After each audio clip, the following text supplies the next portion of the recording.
O ser humano é o peixe e o mar é o pecado. Ele não consegue viver fora do pecado. Tá entendendo? Você imagine um peixe, tá? A comparação é o ser humano. E o mar é o pecado. Se você tirar esse peixe desse mar, o peixe vai morrer. Se você tirar o ser humano, tá? Ele não consegue viver fora do pecado. O pecado é o habitat natural dele. Gente, se você pegar o ser humano hoje, olha a comparação que eu vou fazer aqui. Se você pegar hoje a humanidade, o ser humano, e transportá-la para onde o Criador está, o ser humano vai odiar isso. O ser humano não quer obedecer. O ser humano odeia as coisas do Altíssimo. Porque lá é puro, lá é 100% puro, kadosh, separado. Lá você não vai ter os pecados que você comete aqui para você fazer, cara. Lá não vai ter televisãozinha. Lá não vai ter essas porcarias que você vê aí. Lá não vai ter as coisas que você faz aqui. Lá não existe isso. Se você pegar um ser humano ou toda a humanidade, por qual pessoa que for, e desse jeito que ela é, sem transformá-la, sem glorificá-la, né, assim mesmo, em carne e osso, e colocar lá no céu, no paraíso, onde o Criador está, onde o Pai está, onde o Altíssimo está, e tentar fazer com que essa pessoa conviva lá, ela não aguenta 10 minutos. Porque ela vai querer pecar. A natureza dela é outra, ela não consegue viver em outro lugar. Ela não consegue. O ser humano, ele é mau por natureza, ele tem a vontade de pecar sempre. Isso é natural do ser humano. Por isso que você não está lá. Você nem tem como suportar aquele ambiente puro. Você não consegue. Você sempre vai querer escolher o pecado. Você não vive fora do pecado. Olha só. Romanos 3, 9 a 18. O que diz? Que se conclui? Temos nós qualquer vantagem? Não, de forma nenhuma, pois já temos demonstrado que todos, olha o que a Escritura fala, todos, esse todos aqui, todos, sem exceção, estão debaixo do pecado. Todos estão debaixo do pecado. Como está escrito, não há justo, nenhum sequer, não há quem entenda, não há quem busque ao Eterno. Cadê o livre-arbítrio aqui? Ah, você tem livre-arbítrio de escolher o Eterno. Aqui diz em Romanos 3 que não há quem busque ao Eterno. Como é que você vai explicar isso aqui? Todos estão debaixo do pecado. O pecado está acima de você. O pecado te manda.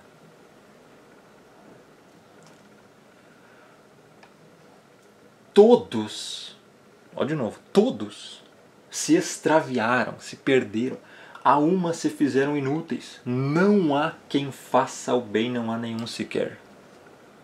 Isso é depravação total. Você não faz o bem. Não há nenhum sequer que faça o bem. Cadê o livre-arbítrio aqui? Aí o apóstolo Paulo vai ainda dar mais característica do que é o ser humano. Tá? Ele está falando do que é o ser humano. A garganta deles, ser humano, é sepulcro aberto, com a língua urdem engano, veneno de víbora está nos seus lábios, a boca eles a têm cheia de maldição, de amargura. São seus pés velozes para derramar sangue, nos seus caminhos a destruição e miséria, desconheceram o caminho da paz, não há temor do Altíssimo diante dos seus olhos. Isso é depravação total. Tudo em você está depravado.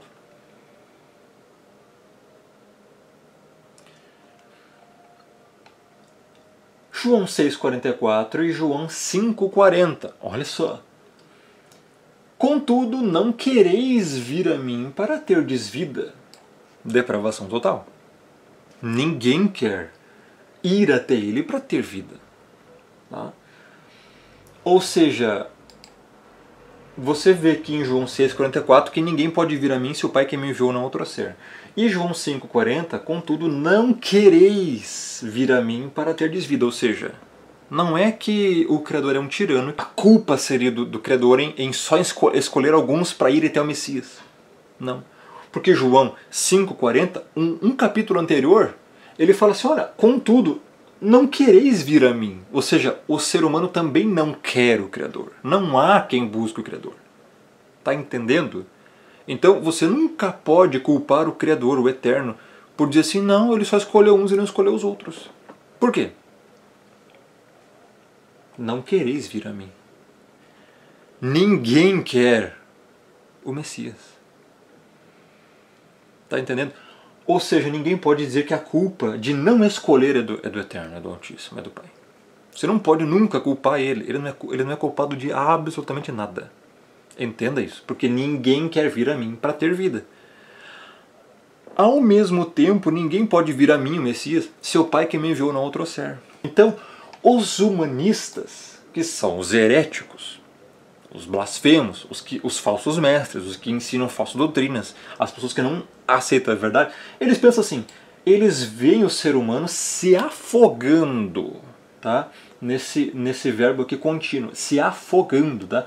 Querendo se salvar. É assim que a maioria das pessoas pensam. São humanistas, não tem entendimento do alto. Eles são humanistas, eles não compreendem a verdade 100%.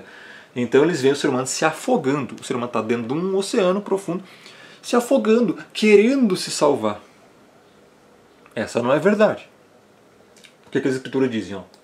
O homem está afogado. Tá? O verbo já está no passado, ele já está afogado. No fundo do oceano, só um milagre pode salvar. Tá? Isso aqui está em Efésios 2, que diz, estando vós mortos, ele vos deu vida.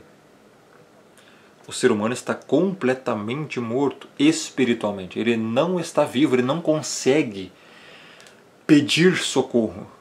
Ele já está afogado. É isso que a Escritura diz. Em Mateus 4,19, e disse-lhes, vinde após mim e eu vos farei pescadores de homens. Agora você entende esse versículo. Por que o Messias, quando foi chamar os apóstolos, ele falou assim, olha, porque eram pescadores, né, alguns que estavam ali. Então ele falou assim, olha, vinde após mim, me sigam, e eu vos farei pescadores de homens. Eu vou pescar homens. Por quê? A ideia é essa. É tirar do fundo do oceano o ser humano já afogado. E porque só pescando, só tirando ele do mar, já afogado, através de um milagre, é o que o Messias vai regenerar. Porque o ser humano, na visão humanista, ele está se afogando, querendo se salvar, então ele poderia se salvar. Eu escolho crer. Eu quero o Criador, eu escolho o Criador. Então eu posso me salvar. Então eu vou escalando esse barranco aqui até sair fora da água, pela graça preveniente, pela benevolência geral. Não é assim que funciona na Escritura salvífica. Não. Você está morto, afogado. É o que a Escritura diz. E por isso que ele faz, então, vos farei pescadores de homens. Olha que coisa profunda. A ilustração é essa aqui, ó, com Lázaro. O Messias falou primeiro, estando morto, ele ouviu, acordou, se levantou e saiu. Olha lá o texto.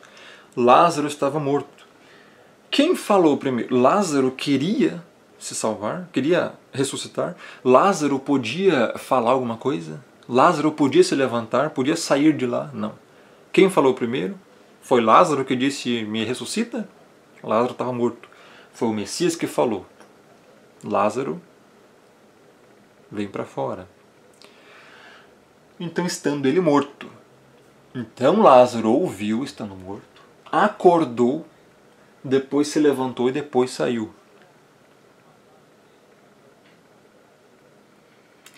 Toda a glória da salvação é do Altíssimo, não do ser humano. Do contrário, seria meritocracia e não graça. Porque Filipenses 2,13 diz, pois é Ele quem efetua em nós os salvos, tanto o querer quanto o realizar, ou o efetuar segundo a sua boa vontade. Olha só esse texto. Segundo a vontade de quem? Do homem?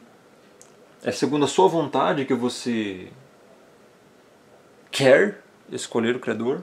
Ou fazer justiça? Não. É segundo a sua boa vontade, a vontade do Pai. Porque é Ele quem efetua em nós, os eleitos, está falando aqui, tanto o querer o Pai, quanto realizar, viver depois em santificação, né? Em separação do mundo, segundo a sua boa vontade, ou seja, segundo a vontade do Pai que essa coisa acontece, não segundo a vontade do homem. Nasceram não da vontade da carne, nem da vontade do homem, mas do Altíssimo. Está lá em João esse texto. Então, somos robôs, então? O Criador controla tudo, somos robôs? Calma aí, olha só.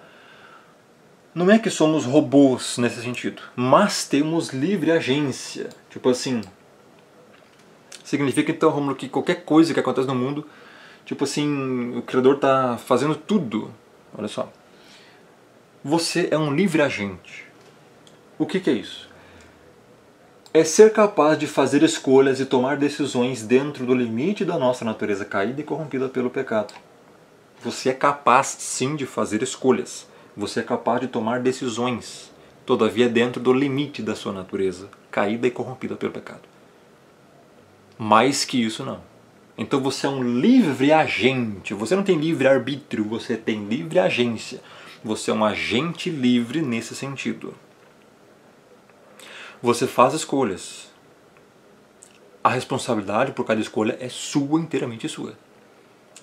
Por isso você tem a capacidade de tomar escolhas. Agora, escolher a salvação, não. Você está corrompido pelo pecado. A sua vontade e arbítrio foram afetados. Então você tem um limite dentro da sua natureza, caída e corrompida pelo pecado. Tá? Olha só, o ser humano ele é completamente incapaz de escolher o Messias. Porque ele mesmo disse, o texto que nós já lemos antes, ninguém pode vir a mim ser o Pai, ou seja, tem uma condição, ser o Pai, que me enviou, não o trouxer, que é o chamado irresistível. É uma outra doutrina que nós vamos abordar nos outros dias. E este que vai até o Messias vai ser ressuscitado no último dia. Preservação eterna. Então olha só essa explicação aqui. Por que ninguém pode ir ao Eterno, ao Pai? Por que ninguém pode ir até Ele por conta própria, exercendo seu suposto livre-arbítrio? Romanos 3,11. Porque não há quem busque ao Eterno. Por que não há quem busque ao Eterno? Outra pergunta. Efésios 2,1. Porque todos estão mortos nos seus delitos e pecados, antes da regeneração. Todos pecaram. É o que vai acontecer aqui. Ó. Por que eles estão mortos? Em Gênesis 2:16, 17 fala porque Yahweh, né, o nome verdadeiro do Criador, deu esta ordem: toda árvore do jardim comerás livremente, mas da árvore do conhecimento do bem e do mal não comerás, porque no dia em que dela comerdes certamente morrerás. O ser humano comeu, por isso morreu espiritualmente. E também teve a consequência de morrer fisicamente depois de alguns anos. Desde então apenas foge do Altíssimo, faz a vontade da carne, desobedece ao Criador, pois é totalmente inclinado ao pecado devido ao pecado habitar nele. E é isso que o texto de Efésios 2:1-4 continua asseverando, ou seja, dizendo a mesma coisa, né? Estando vós mortos, olha só, você estava morto. Estando, olha o verbo, estando vós mortos, nos vossos delitos e pecados, nos quais andastes outrora segundo o curso deste mundo, segundo o príncipe da potestade do ar, que é Satanás, o espírito que agora atua nos filhos da desobediência. Olha só, quem vive na desobediência, filho do diabo, entre os quais também todos nós andávamos outrora segundo as inclinações da nossa carne, fazendo a vontade da carne e dos pensamentos, e éramos por natureza filhos da ira como também os demais. Isso é depravação total. Estando morto em delito e pecado. Olha o nível. Você não tem a capacidade de escolher, tá? Porque é isso que é depravação total, é isso que é o ser humano, por natureza, filho da ira, como também os demais. Isso é depravação total. Então vemos claramente que o ser humano não possui livre-arbítrio, pois seu arbítrio não é livre, mas profundamente afetado pelo pecado, né? E corrompido pelo pecado. E para encerrar, olhe só esses textos aqui. Eu sei, ó Senhor, que não cabe ao homem determinar o seu caminho, nem ao que caminha ou dirigir os seus passos. Jeremias 10:23. Cadê o livre-arbítrio aqui? É o Criador que faz tudo. Não cabe ao homem determinar o seu caminho. É o Criador que determina. Outro texto. O coração do homem traça o seu caminho. Eu tenho desejo de fazer tal coisa, mas o Senhor lhe dirige os passos. Provérbios 16, 9. Como ribeiros de águas, assim é o coração do rei na mão do Senhor, que o inclina a todo o seu querer. Provérbios 21, 1. Olha o nível. Não adianta o rei querer alguma coisa. É o Criador que faz. É o Criador, como ribeiros de água. Tá? Assim é o coração do rei na mão do Senhor. Ou seja, é o Pai que inclina todo o seu querer. Livre-arbítrio? Aonde? Então assim, livre-arbítrio não existe. A próxima doutrina vai ser nos próximos vídeos. Eleição condicional ou incondicional. Podemos escolher o eterno ou já estamos predestinados por ele. Então a próxima doutrina vai ser predestinação. Muito complexo. Sobre o livre-arbítrio, eu poderia falar muito mais coisa aqui, mas o vídeo ia ficar muito longo e as pessoas não assistem vídeos longos, né? Eu não consigo me concentrar, não consigo. O vídeo é muito longo. Isso é pura verdade. Não é minha opinião, pura verdade. Então o livre-arbítrio, pessoal, é uma ilusão, o livre-arbítrio humano, tá? Só quem tem livre-arbítrio é o Criador. Depois de uma explicação dessa, que eu expliquei, desenhei, depois expliquei o desenho, depois fiz outro desenho explicando a explicação do desenho. Se você não entendeu isso aqui, daí você vai me dizer tais textos assim, não, mas o Messias fala que nós devemos escolher crer. Pregue o Evangelho. Quem crer será salvo, quem não crer já está condenado. Isso é chamado. O chamado para as pessoas. Você tem que pregar o Evangelho para todos. Só vai crer quem o Criador chamou. Ninguém pode vir a mim se o Pai que me enviou não o trouxer. Como é que você vai explicar esse texto de João 6,44? Não, mas Deuteronômio fala: escolham a vida para serem salvos, ou escolham a morte. Lá está falando de uma escolha, de um caminho terreno, físico, de um povo que depois se dividiu em dois. Um foi para um lado e foi para o outro. Isso não tem nada a ver com livre-arbítrio. Não tem nada a ver com escolher vida eterna. Quem crê no livre-arbítrio? Muito complicado. Eu realmente duvido da salvação dessa pessoa que crê no livre-arbítrio, porque o livre-arbítrio não é bíblico. Inclusive, a Aleister Crowley ensinava o livre-arbítrio e dizia que tudo se resumia nisso, que o livre-arbítrio era a coisa mais top do mundo, etc e tal. Então assim, o livre-arbítrio é você dizer que você tem o controle da sua vida, que você é o dono da sua vida, que não é o Criador que é o dono da sua vida. Não, eu posso fazer o que quiser. Eu te pergunto assim, cara, você escolheu vir para esse mundo? Você escolheu o nome dos seus pais? Ou seus pais que escolheram o seu nome? Você teve a capacidade de escolher o seu nome?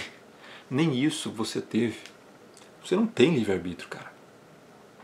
Você tem uma ilusão de que tudo que você faz aqui, você tem o controle. Mas você não está sob esse controle. Você tem a ilusão de ir numa loja escolher a blusa azul ou a preta. Aí você pensa assim, eu vou escolher a blusa azul. E isso é o exercício do meu livre-arbítrio. Não, quando vê, daí você na hora muda assim, não, mas eu vou enganar o Criador agora, eu vou escolher a preta só para dizer que ele está errado. Aí quando você escolhe a preta e leva para casa, o Criador lá em cima pensa assim, você levou exatamente aquela que eu queria que você levasse. Você não tem como fugir do destino. Não tem como. Então vivemos numa espécie do quê? Programação. Você já jogou algum joguinho de videogame? Já jogou aí Super Mario World? Sei lá, Mega Man? Jogou qualquer outro joguinho e tal? Jogos mais evoluídos, tipo Dragon Age, que é um RPG que você consegue fazer várias escolhas no meio do jogo. Só que todos os jogos de videogame ou computador, você faz escolhas nele. Você vai para um lado, você dá um soco. Já jogou Mortal Kombat? dá um chute e tal. Ah, agora eu vou dar uma rasteira, agora eu vou dar um fatality. Lá no final desse jogo, o final sempre é o mesmo. No final, ou você vence, ou você dá game over. E não tem como mudar o final. A vida é isso.